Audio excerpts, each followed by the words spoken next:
doing with my life and like what my perspectives are. And then it got to the part of like my spirituality, and that's where I started really rethinking a lot of things. And so I think a friend had sent me a sermon from Pastor Jack Hibbs, and I loved it. Like it really spoke to me, and like it answered a lot of questions that I had. And so then I started that. My son at the time was like still a baby, so I wasn't going to church, but we would watch like sermons every Sunday, and so that was kind of like I just desired more and more and more, and so I just started studying the Bible, and it was like I think it was it's so cool to be able to do it as an adult. You know, I think like I was very lucky that I had parents that were Christian and forced certain things at a time when I couldn't understand things, even though it wasn't as effective. Like I do credit my dad for everything, because I remember finding myself in very dark moments, and like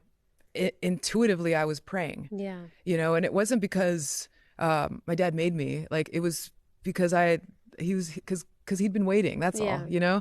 And so like when you can fall in love and learn as an adult, it's so much more meaningful and real than it is when you're a child just doing it because this is what we do, you know, and this is how we do it, you know?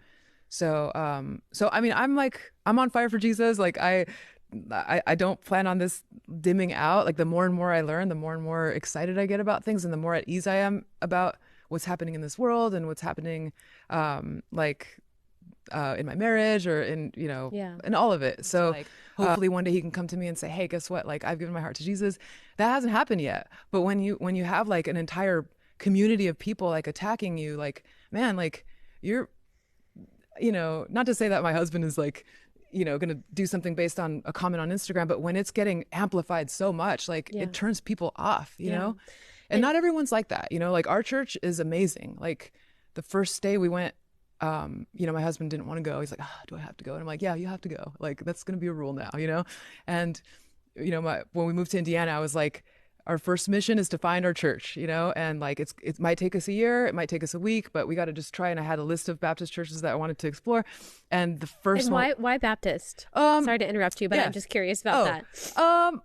Well, I mean, I'm not too much into denominations either, but I feel like when I look at the breakdown of like their approach to scripture is just like aligns with what, you know, like what I feel. So, I mean, I'm for it, obviously. Okay, cool. I'm supportive as a lifelong Baptist myself, but I just was curious about that. Okay. So and I wasn't born into a Baptist church. So it's like, you know, I think like to me, it's cool to be able to, like I said, as an adult, have an understanding. And I looked at things like there's things about, you know,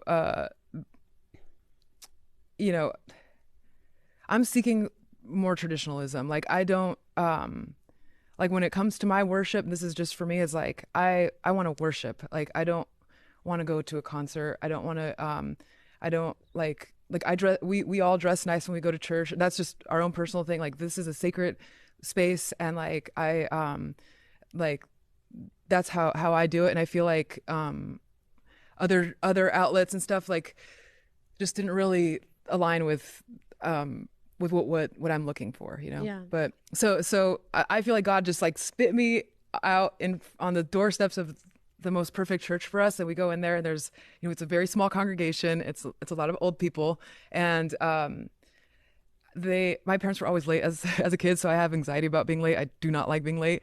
And so I was like, all right, well, I got there too early and we interrupted their prayer circle.